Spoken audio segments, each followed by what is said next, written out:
We are all very different and we are in competition with one another. And sometimes that competition involves using a man to prove that you're better than the next woman. How is the 4B movement going to work when so many women are on that energy?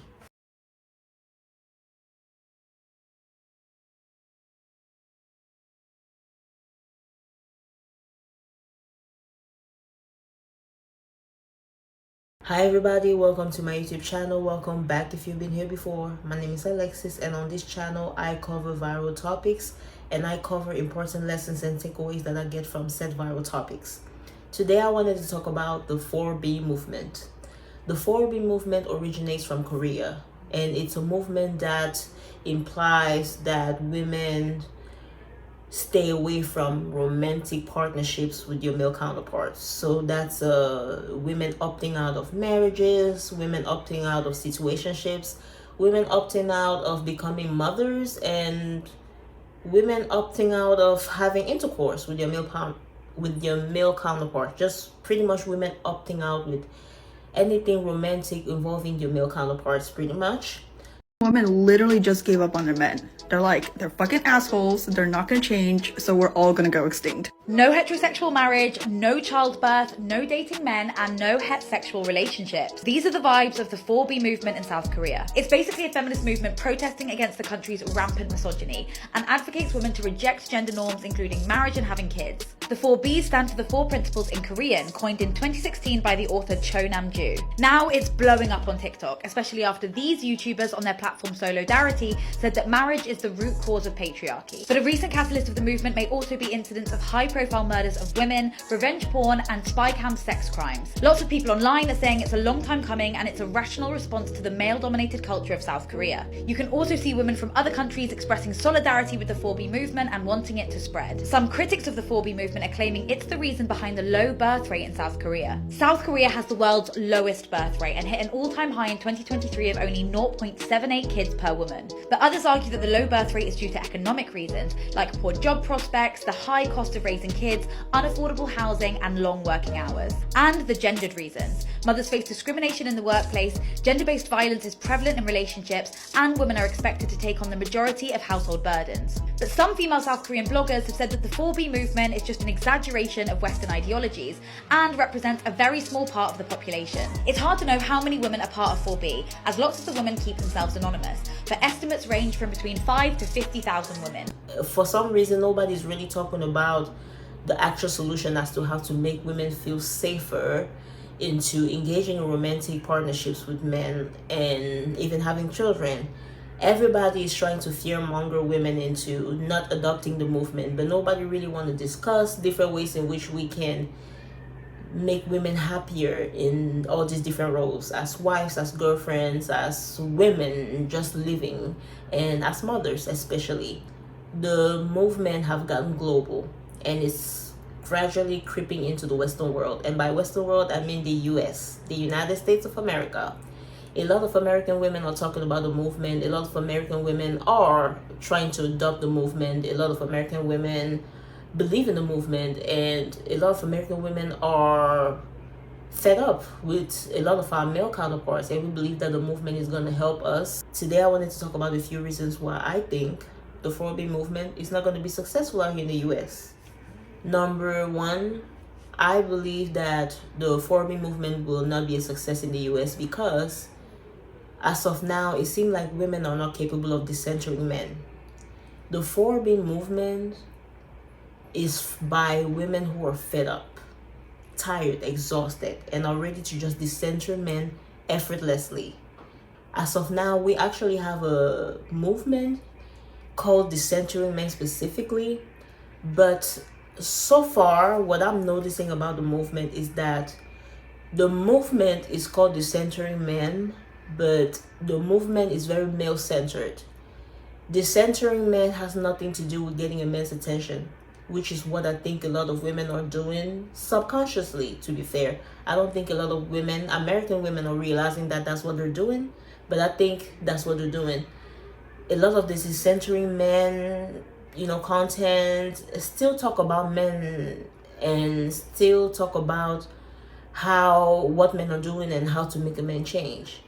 Decentering men has nothing to do with that. Decentering men is just putting yourself first as a woman, putting your career, your hobbies, your family first. If you have kids, putting them first, and just ignoring everything that have to do with your male counterparts or just men in general.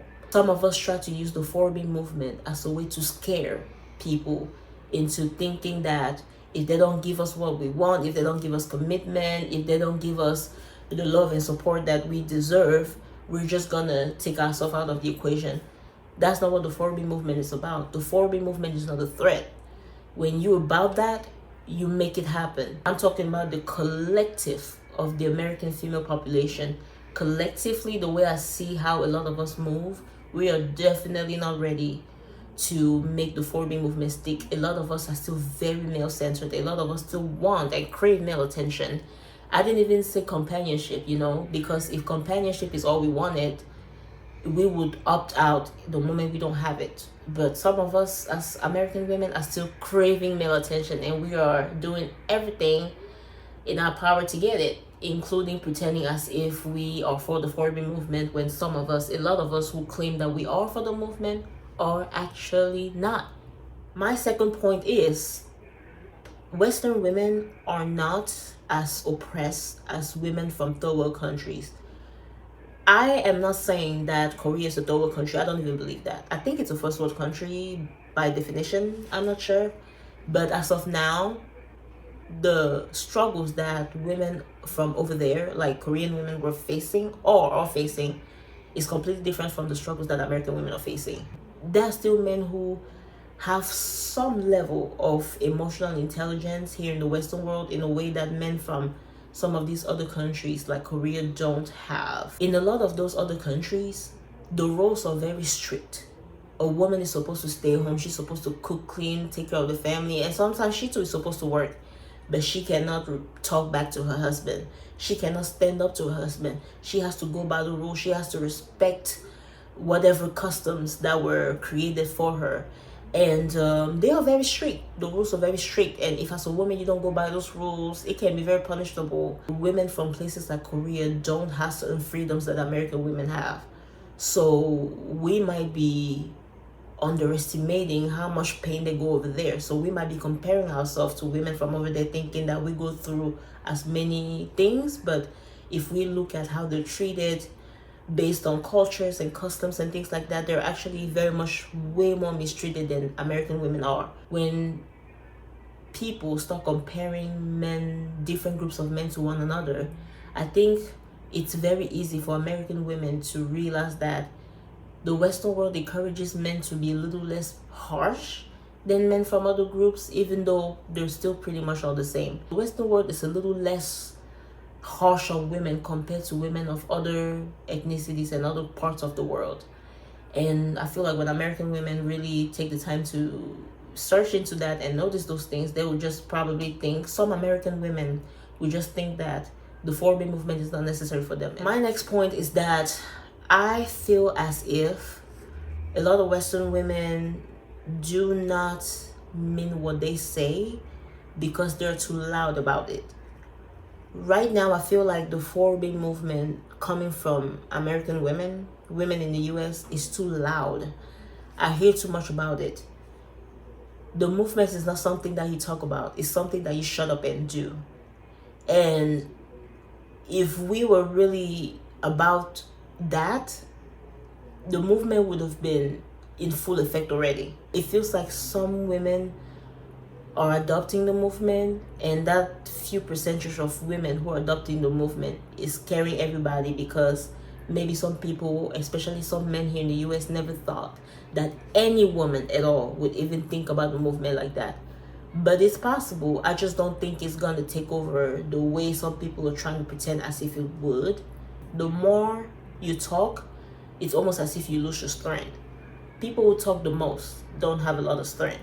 So I think it would be better if we just kind of stop talking about the movement while we are just moving in silence and living by those rules, pretty much. Right now, American women are just very loud. And it's like, we get it. But I don't know if people take us seriously, though. I really don't think so. My next point point number 5 is that I believe that some women in the Western world, in the US, because this is where I live, I believe that some women out here think that the 4B movement has a time frame. I think, in my opinion, that some women believe that if you can just pretend like you are on the 4B movement for a while, eventually the right guy is gonna come. And again, that might happen, but that should not be the goal. The 4B movement, the only goal for the 4B movement is to be ready to be alone for the rest of your days and be happy with that. And I don't know if a lot of women are even aware of that. I feel like some women have put a time frame on the 4B. I'm just gonna take some time off from dating and go back out there. And if that's the case, then that's just called a simple break. It's not a 4B. I think the 4B is for eternity. You have to be ready to be single for the rest of your days if that's what's gonna happen. But the 4B is not gonna make a man change for you. My next point is that I think some women use the 4B movement to kind of show a sense of false confidence, a sense of being able to have standards and rules and boundaries, etc. Everything that I've mentioned so far has to do with people, or just some women, misunderstanding what the 4B movement is all about, or what I believe it's all about. The 4B movement should be about nobody else and nothing else but you. It shouldn't be about feeling like you have some sense of value because you join in the community of women who are doing it too. No. You should be able to live by the 4B movement even if nobody else was doing it. A lot of women in the Western world seemingly are using the movement to try to make themselves look a little bit stronger, or like they have a little more backbone. The 4B movement should just be about you and your peace of mind and your happiness and doing whatever you want to do without worrying about male approval, acceptance from anyone, without worrying about what men think of you. Another reason why I think the 4B movement might be a failure in the Western world, specifically in the US, is because some women actually are living by the 4B movement because they don't have a choice. And if more and more women start living by the 4B movement, that's actually going to make a lot of men change what your preferences are, or at least more likely to settle for certain women if they absolutely want a woman in your life. And for the women who are living by the 4B movement because they never even had options to begin with, if they start having more options because some of the other women that were the most sought after are now opting out of relationship, now some of those men might actually come to those women who never really had options to begin with. The US has a large population of women, and if one woman don't want to do something, the next woman is going to do it happily. And I feel like a lot of men are very well aware of that. And my next point is the 4B movement is not going to work if women are doing it out of protection and hatred for men. I think in the United States, at least, a lot of the women sometimes can not see things logically. The 4B movement is one of those things that to be successful, you have to approach it from a logical standpoint.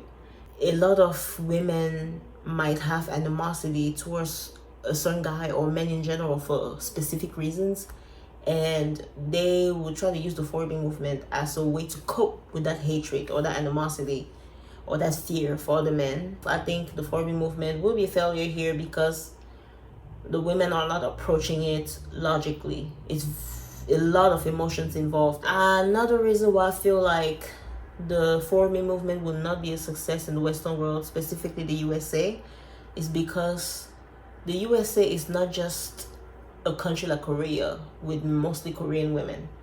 The USA is, I don't want to use the word melting pot because I hate that term. I don't think the USA is a melting pot at all. I don't think we're melting with one another. I think we're very segregated, but another video for another day.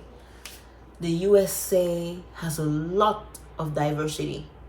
It's way too many different minds and different views out here for everybody to be on the same page. Again, maybe Korean women in the USA would adopt the movement, but what about the Hispanic women who, in my opinion, are still very much male-centered and ready and willing to have a man in your life.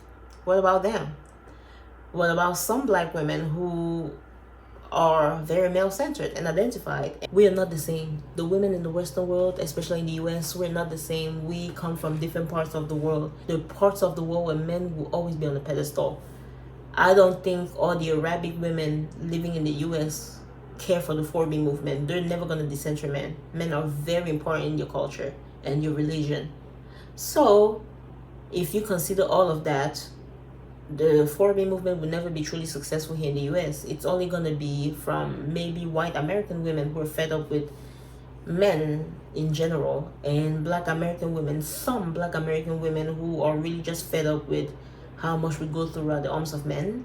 But for the most part, we are very different, and women, American women, with our different ethnicities and different views and different values and different ways in which we see the world, different lives, different hobbies, and most importantly, how competitive American women are with one another. There's a lot of women who think that because they're slim, they're better than women who are chunky.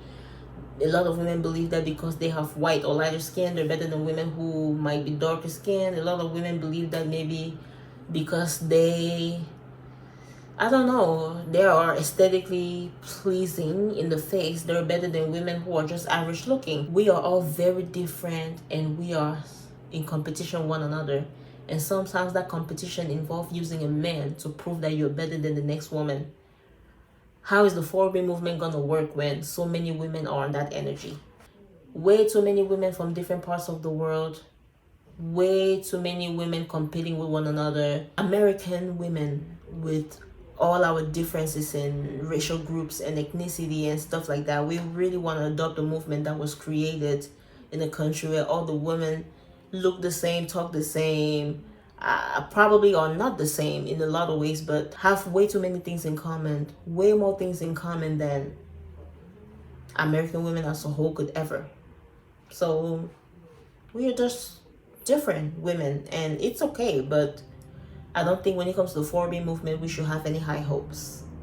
With that being said, these were some of my points as to why I think the 4B movement that is very successful in Korea might not be as successful here in the US. I know a lot of women would disagree with my take, but this is just me facing reality. This is what I see. This is based on what I'm listening to women say. This is based on what I'm listening to all women say. I think some of us sometimes can limit ourselves to the women in our neighborhoods and the women in our demographic and the women we see. But when you really start listening to what all women are saying, we're not decentering men at large. The 4B movement is not doing that well. When you start paying attention to what all women are doing and saying, no, I don't believe so. I hope you enjoyed the video. Please go ahead and like the video, comment, subscribe. Again, thank you very much, and I will catch you guys in the next video. Bye. Thank you.